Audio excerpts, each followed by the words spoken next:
6:02 p.m. and we'll call the meeting, the City Council Workshop meeting to order. Jessica, can you roll call, please? Yes. Councilmember Franco? Present. Councilmember Cook? Here. Councilmember Fairley? Here. Councilmember Osborne? Here. And Councilmember Thomas? Present. Make a motion that we approve the agenda. Second. We have a motion and a second. Any questions? All those in favor say aye. Aye. All those opposed say nay. Motion passes. No presentations. So number 5A for discussions, comprehensive plan, public participation. You're up. Right. Well, council members, it's good to see you again. I'm here today to solicit your feedback on both the public engagement plan and the community survey.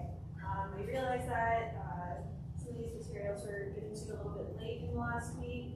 I would like to focus the first part of our review on the community survey, since we are going to try and get it launched at the end of this week online.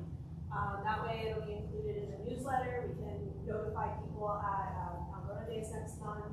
And the survey would be open from August 1st to mid to late September. We want to see how many survey responses we get off of that before we completely close it. So the community survey is broken up into 3 different sections. There is just a general demographics questionnaire at the very beginning. Then there is a scaled component for members of the public to rank things according to their preference. And then it ends with a short a short response section at the very end. So today I'm here to ask you, are there any questions you think that should be in the survey that are not in the survey? Are there any questions that you would like removed from the survey? And then finally, are there any questions in the survey you would like adjusted or changed?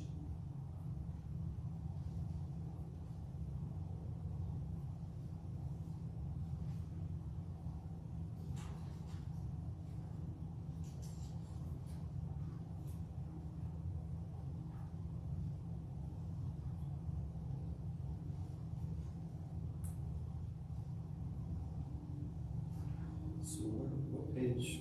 Starts on page 32. 32, okay, thank you.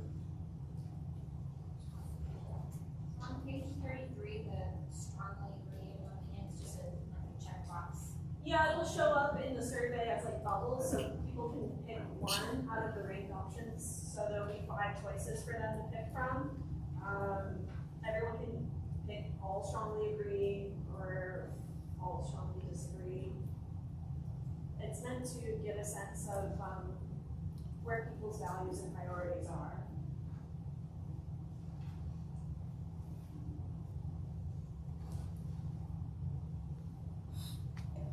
What kind of plans do we have to increase the community engagement? Last night was kind of very limited, right? And I know we're making a better time trying to hit some other points that maybe didn't hit last time. Yeah. Our numbers are still looking really low. Absolutely, that's a great question. So we are going to have a little bit more of a stronger presence in this survey compared to the Housing Action Plan survey. So we will be notifying people over the next 2 months via the city newsletter. We will be reiterating the availability of the survey on the city's website and on the Facebook page. But now we're also going to have a physical presence. So we'll be able to encourage people to do the survey virtually, online, or in person at Algona Days and the pumpkin launching event, possibly, depending on how much response that we get over the next couple of summer months. But we are open to leaving it open a little bit longer so that we can reiterate these opportunities, physical events. We'll go over it a little bit later when we talk the public engagement plan, but there's also a couple of opportunities that we're going to have in September specifically. First off, Gary, Jessica, and I have talked about hosting a planning cafe. So this would be an event during daytime hours during the week. We would have coffee, pastries, and encourage members of the public to swing on by, ask questions to Russ and myself, and any other members of city staff that would be available to make it, possibly the mayor. We are also planning to do a focus group event for the Filipino American community. Noticeably, they did not participate very much in the Housing Action Plan survey. So we are going to have a meeting specifically with that group to try and solicit some additional feedback and use it as an opportunity to encourage people that live in Algona to take the survey. What kind of goal or number are we looking for? Just, you know, when we say, hey, we've done well, or we've done really poorly, what are we kind of, you know, what's the measurement of that? That's also a fair question. Surveys are difficult to get feedback from, which is why we're going with a more comprehensive approach for engagement. I would say anywhere from 7 to 10% is a good benchmark for getting community responses back from a specific group. If you've ever seen those, There's about 300 responses then? we're aiming for that. Okay. How long was the survey last time? How long did that run? I believe the Housing Action Plan survey ran for about 6 weeks, and this one will be anywhere from 6 to 10 weeks, I'm thinking. It's going to be a continued conversation with city staff to try and find other pathways to encourage people that haven't done the survey to take the survey. Will we be able to see the literature, information that you're gonna pass out at like Algona Days or somewhere before it's passed out to make a decision on it? So let's see, Algona Days, I think there's a city council right before Algona Days. Algona Days is the 19th of August. Yeah, I can definitely do that. We have a couple of exciting activities that we're planning for Algona Days rather than literature that we're handing out. Right now we have we're going to encourage members of the public to submit photos of the city of Algona, so we'll have a flyer out for that. We will also have 2 activities at Algona Days. We will have a funding event or activity, so people will get some play money and get to pick what they want to invest it in. And then we'll also have a housing game board. So we are creating a replica version of the city of Algona, and it'll include different zones in the city proportionally to what you see in your city today. And it will allow people to have the opportunity, hands-on, to basically propose what kind of housing they would like to see and where it should go throughout the city in order to meet our housing targets. I think that people would welcome that, and the fact that maybe they would be able to give you some input in what they would like to see that's not included there. Yeah. So I think that's a very good idea. We have had a lot of success with that activity, that game board activity at another client's event. It solicited a lot of good conversations, a lot of growth in terms of understanding the difference between the legislative capacity planning requirements and how that might turn into, you know, changes in your community physically. Right, and I think they ought to sometimes say, they get your taxes here enough to, I know I have, that I kind of want to have some kind of say, and I think normally people do want to, where they live as nice as they do have. Yeah, absolutely. We'll be taking photos of the game board throughout the day based on who participates in it. Be taking notes on the kinds of conversations that we're having, and recording the difficult questions and feedback that we get as much as the positive ones. Because I think that the majority of people are going to tell you they still want the country atmosphere. I know. Here. It'll be easier to communicate the legislative requirements in the form of a game as a rule. So you'll have to put down housing somewhere, and you have to be thoughtful about where it goes, why more intensive forms of housing should be in certain areas of the city versus less intensive forms of housing. And that's a good time, because actually, that's what we're looking at Algona Days, is building on past. And I think that's a good thing to have, bring that up so that people can kind of. Thank you. Yes. So as far as just outreach for the survey, things to just keep in the back of our mind. We have a Facebook page that we'd like to just make posts on, as well as maybe just sending out a flyer that goes out, because newsletter, the physical newsletter doesn't go out to everybody. They have, paperless bills. So just to have that extra form. We can do a push notification through our push system. We have Twitter, we have Instagram, we can get it all out there. Now we have YouTube. We could probably do a little information.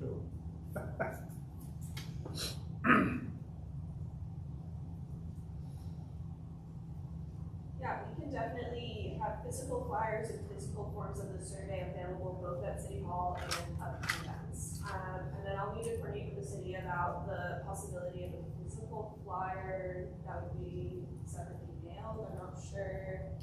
We can actually do a push notification with an attachment, Okay. right? So we could do that. We can, in the water bill, we can mail out the survey as well. I see. Yep. So we have a couple of options, but the one we've had a little bit of success recently is pushing it out. People can do it on their phone. So we can even do a QR code if you want. Yes, we will be generating a QR code as part of the survey, and then I am aware that I need to get that to Gary by the end of this week for the newsletter.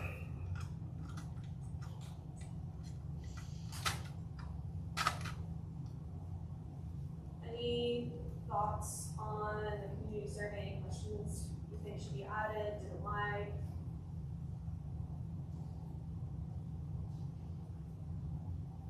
I think it's a good start. Do you have any idea how you're gonna track kind of the categorical data that's in those short answer responses? Sure, so we will be using SurveyMonkey to do the survey itself, and there is a short answer component to it. Once all the responses are received, we will be downloading them. For the write-in responses, we will be including all write-in responses verbatim in the public engagement summary. We'll also likely be using quotes from that summary throughout the comprehensive plan to help affirm a certain idea or to show that there's some conflicting ideas and beliefs in the community about a certain topic. Other than that, we will be categorizing them to the best of our ability. But again, you will have an opportunity to review the public engagement summary once the engagement methods are complete.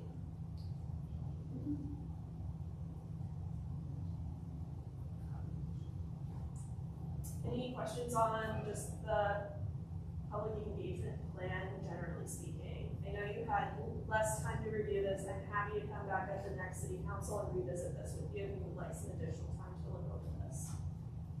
But it goes over everything top to bottom for the most part. The only thing really lacking here is more of a specific schedule. I'm aware of upcoming dates and the need to get some things on the books, but I did want to check in, see how you feel about what we're considering so far, and if you agree with the general approach that we're taking and how we are trying to be more mindful this go around.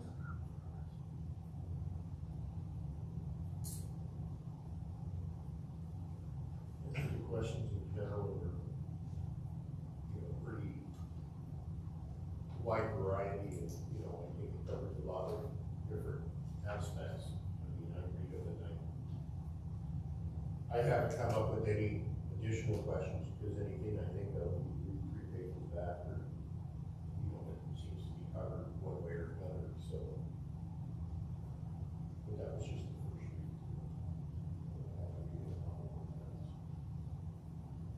Looks good to me. I'm excited about us planning it out a little bit more and hopefully extending it a little bit more and getting the word out. So we'll see how it goes.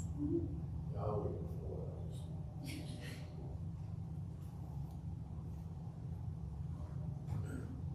So content-wise, is the council agreeable to push the survey out this week? I'm good about timeline. Yeah.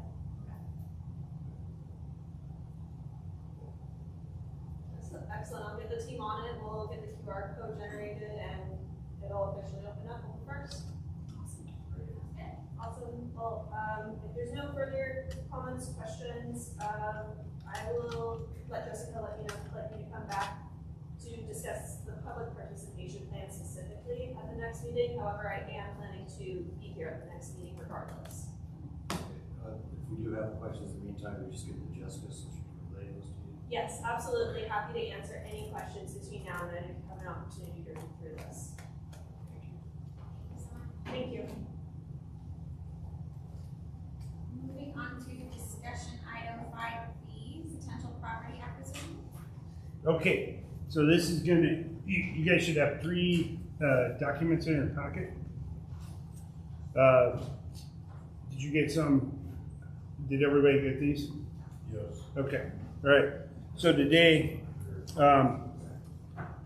Without getting into negotiations, I want to avoid talking about what we discussed for a price. I will tell you it's not what you see on this flyer. So, as you know, one of the mayor's top priorities is trying to address flooding on the north end of town. So we were initially looking to purchase from the bank. These are bank-owned properties. And the one I'm looking at first is this one. It's got the three squares, lots 330, 305, and 381 on it. So we initially approached the bank and had a meeting today about discussing purchasing this property. The intent, and Caitlin was in on when we had some of these discussions, and so was Gray and Osborne, about coming up with a project to address, water filtration plus do some flood mitigation. So we made the determination, and in fact, Stacy put on our NPDS permit, we had to come up with a project. We want to put a retention pond in that area, a filtration / retention pond. So we had our first meeting with the bank today. It went really, really well. We did not discuss that price there, lower than that price. That's all I'm going to mention about price until we have a couple more meetings. They're interested in moving forward with the discussion.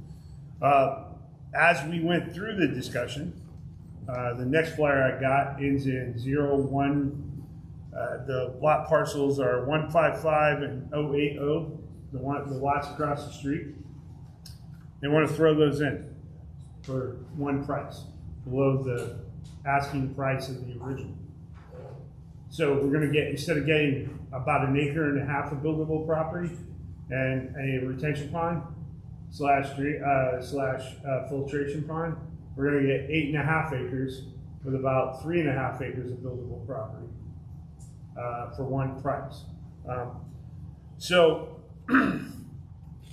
we're very in the initial phases of these discussions, obviously, but we as a staff feel that it's worth moving forward if this body thinks it's something that is worthwhile. Again, we want to address the driving factor on this is being able to address the flood. And if we, Stacy, or Gray Osborne, our engineer, we talked about having a way to have the water there, have a place for it to go. If you were to go to that lot right now, there's 1.5 feet of water standing on the back end. And we haven't had rain until today for a month.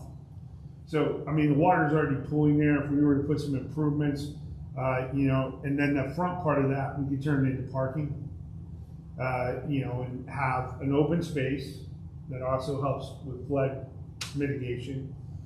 The other side of the field, or the extra property that we talked about today that they threw in, if you look at the buildable property on the right up against Algona Boulevard, I'm looking at this, right? These are preliminary drawings. Oddly enough, 1.32 acres is just a little bit bigger than a football field.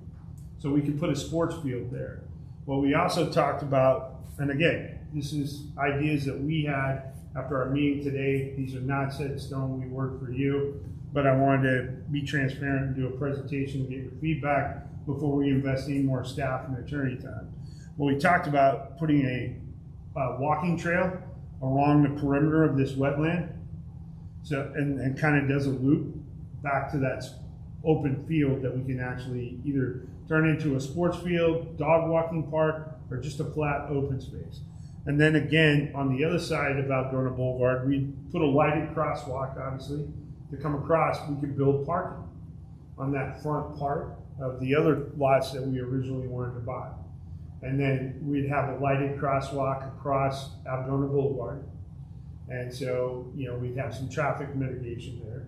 So these are things that staff was thinking of, but I wanted to come and see before we went down this road, because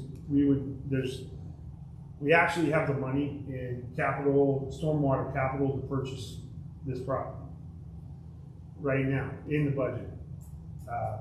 But there's other options that we could utilize, and we're getting around budget time. We don't want to push people into this decision, right? So what I'm asking as the acting city administrator is we think about incorporating the purchase of this property, if you guys want to move forward, into the 2024 budget, and we purchase it around. That gives us a lot of time to vet this, negotiate some pricing, get some preliminary plans drawn, and those kinds. I'm trying to give the city enough lead time to actually make this happen. And so, but this presentation was just meant to give you guys a first look at it, get your thoughts, and before we move forward with anything further. But I will tell you, we had a very positive meeting with the bank today. We did not offer what they're asking, and they didn't balk. In fact, they threw in the other lots, so it kind of threw us back. So I know this has been pretty wet for a long time, because Mayor Hill almost buried himself out there 1 year. I don't know how he got out of there without being pulled out. Right. Do we think that actually would pay for itself in some way? I All the work that would have to be done to improve it so it's usable. right. I think if you look at this section here, Yeah, I'm looking at that. right. So if you look at the buildable area, I think we can put a sports field in there, and I know of at least 3 sports teams that would probably want to lease it on a regular basis from the city. Right? I can tell you, my son plays rugby here in Auburn. Our home field, and I'm not going to mention this to the rugby club, but our home field is in Buckley because we get kicked out of Auburn Stadium when track starts, and then there's other sports that take precedence. So I know of a soccer program that it has a lot of, and my son's rugby club, by the way, Algona, Auburn, Pacific, they're all from that area. So I know of a soccer program that's looking for a home. So there's a potential there for this field to be utilized, and we could lease it, and we could do those kind of, and plus have events. What I'm really excited about is building a trail around the perimeter and just having a place for people to have open space, be able to enjoy a wetland, walk around that perimeter with their dog, do their nightly walking. We don't have anything like that on the north end of town. We have the trail, right? And it's a great thing, but I think as, if what's gonna come fruition on West Valley, Algona's gonna grow. And we need open spaces. We need to keep Algona on this side of 167. And I think this is a great opportunity. Say me? Huh? I said, most people like it that way. I do. That's why we Right. were 50-some years ago. Absolutely. And then the property on the other side of Algona Boulevard, it addresses a flooding issue. We'll be able to have a place for that water to go. And who knows? Maybe we actually have kids fishing day in a pond. I was gonna say, we bring some fish. Right. The fish that they don't catch at the kids fishing. It goes to Game Farm Park now, right? So why can't it come to Algona and go into a pond Yeah. that belongs to us? Keep our, So the problem I see with, water retention pond is with Auburn not doing their due diligence, it's gonna fill up the first year. Yeah. And then we're gonna come back to the same flooding problem, because once it fills up once, if Auburn is not draining, we still have the same problem. We have a pool pond, and when my koi get bigger, I might need a place to put them, but I mean. put some benches in. Yeah. So I agree with you, and Russ is not here, and I didn't want to steal his thunder, but we've been doing some clearing of the ditch. Yeah. And we've actually been able to do some surveying of the issue. I think, I'm gonna put this without getting in trouble. But, yeah, I think if we highlight the fact that Auburn's a problem, I think it only helps our case with King County flood district. I think. Yeah, I mean, we clean out all our ditches and we're still full of water in the middle of the summer, then somebody's gonna have to go.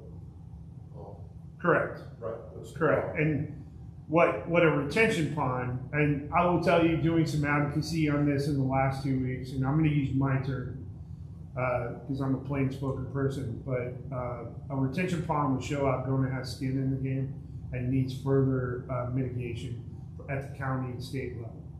Does that make sense to everybody? Yeah. And I wanna show that we're doing our fair share. We're not sitting back trying to have somebody fix our problem for us. But I want us to show that we're putting some skin in the game. And again, I apologize, I'm just a farm boy, but I'm just putting it the way, clear as I can make it. I'm all for it, it's just, I agree with you 110%, but I think we deal with water. I think it makes a compelling argument if we were to say, hey, we've done all we can do on our side of boundary and we're still flooding. It is your problem. And I think even if it comes to litigation, I think we would make a heck of a case that we've invested time and resources into trying to solve this problem ourselves. Well, I think it's good we're working towards a solution. We're showing our community we're trying. We're showing others we're trying. I like that the city could possibly own that and use it to our benefit, our community and our citizens. I like all the things you spoke about. Well, my personal, I don't know what you want to call it. Across the street from where the business park I work at every day, they built a giant warehouse. And they got a retention pond that's. They got a water problem there. It's full and it's overflowing and it's running down the street. Because. Out of one catch basin into another catch basin. Right, yeah. It's because across the street where it's supposed to drain to is completely full of weeds and it hasn't been cleaned out. I can tell you the last time they cleaned that out was probably 25 years ago. What do you think, Councilmember Thomas? Yeah. I like the thought, the idea of creating a space like this. My only concern is right now it's so commercial, right? And we're generating taxes on it right now. Somebody owns it, somebody's gotta pay the tax on it. Right now, it's not a government agency. The government Correct. agency takes over. We're losing that tax base at that point. I know there's. Are they actually paying the tax? That's- That's a good question, because they've been trying to sell it for eons, and it's not moved. I think that's just because of the buildable area. Yes. They've kind of Well, fixed that. I mean, these are great questions, and if you guys want, as part of our if you want us to move forward, part of our research will be having Tara break down the tax revenue, the tax liability, those kind of things. Absolutely. That would help me out, because right now, we're in such a precarious point with our budget and stuff. And I know you say it's got it in the utility fund, but somehow, Yeah, that's if you have the what general I'm fund, like, maybe for not affect tax it. payers. Yeah, what fund is it, Jessica? For clarity, The storm fund. storm fund. This is a really good finance committee topic where Tara could do a real detailed look at it for August and bring it back. This is again why I want to, if we do this, my recommendation as acting city administrator is to incorporate this into the 2024 budget.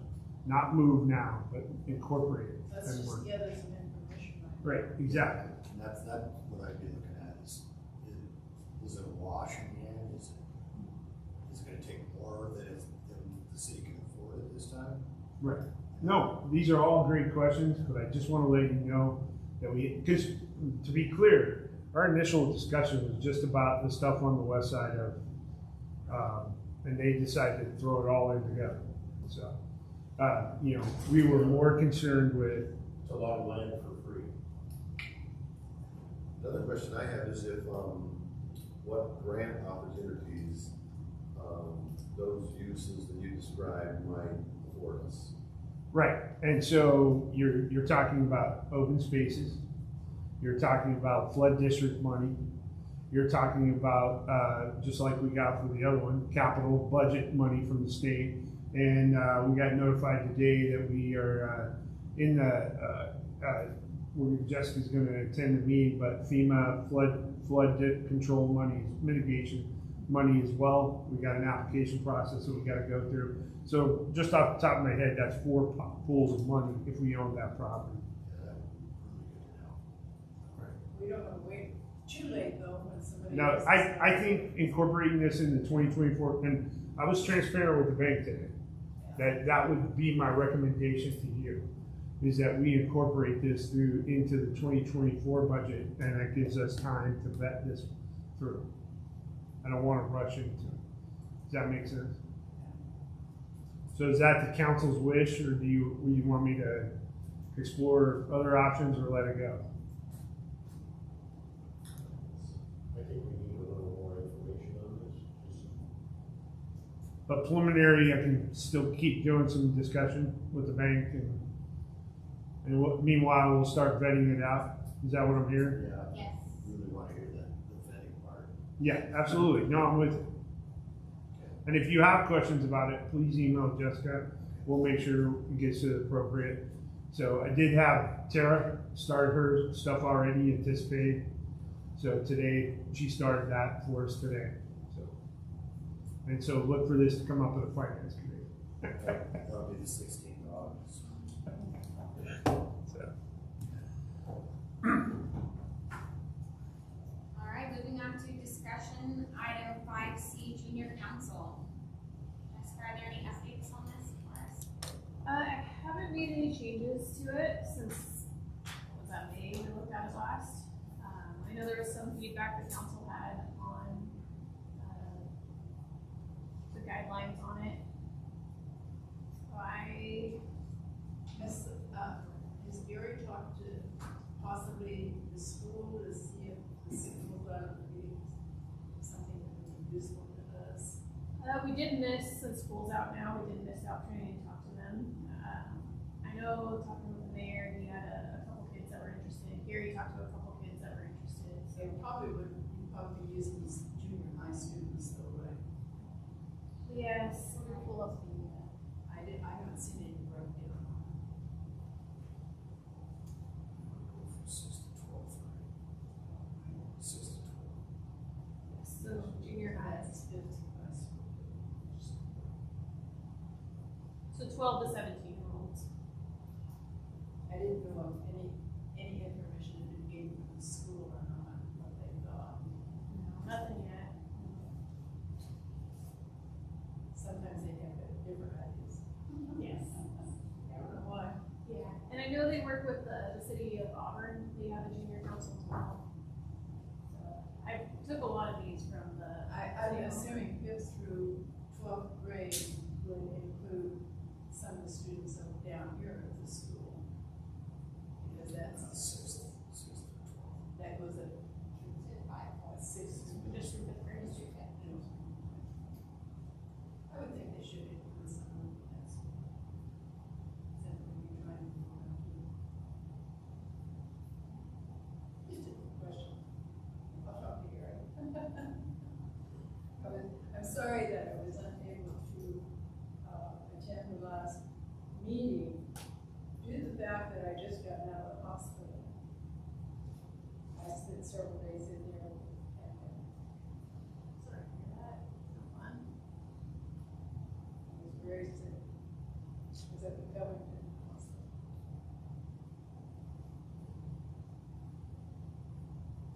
So Jessica, I just had 2 points, and I brought them up, last time, but since we haven't been able to go over this again.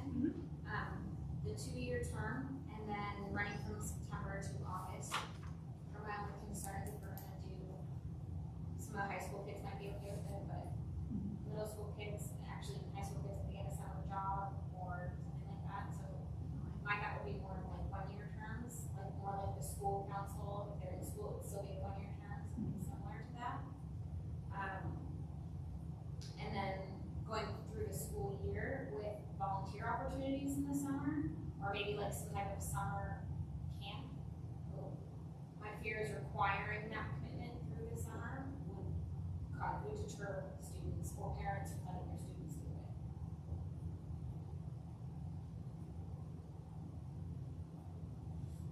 So just things to to research, not to necessarily change it, but to get some feedback on.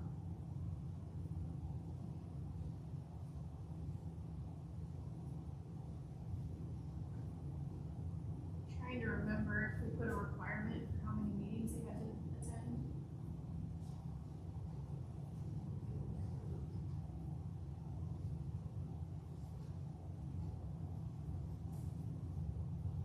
Yeah, I don't think we put in any requirement to attend.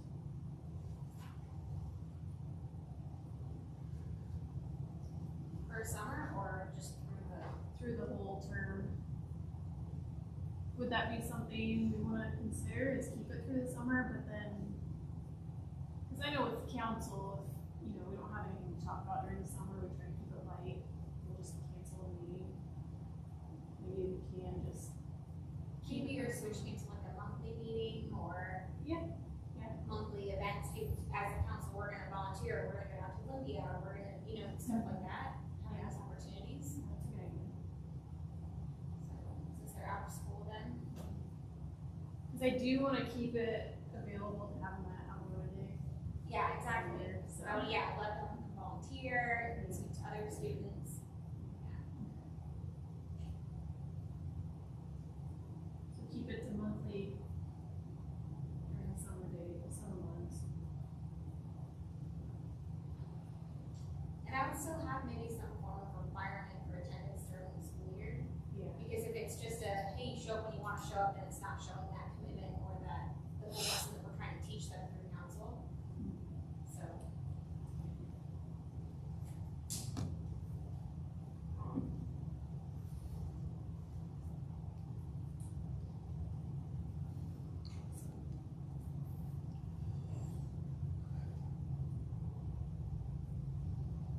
That was all the feedback I had. Anybody else have anything else to add about junior council? That's very good feedback. All right, well, let's move on to audience participation. The city council encourages public participation during the meetings of the city council and welcomes your comments. This is a time set aside for you to speak to the city council on any issue. The council ordinarily takes non-agenda matters under advisement before taking action. You are also invited to comment on action items as they are considered during the meeting. Individual speakers will be limited to 3 minutes each when addressing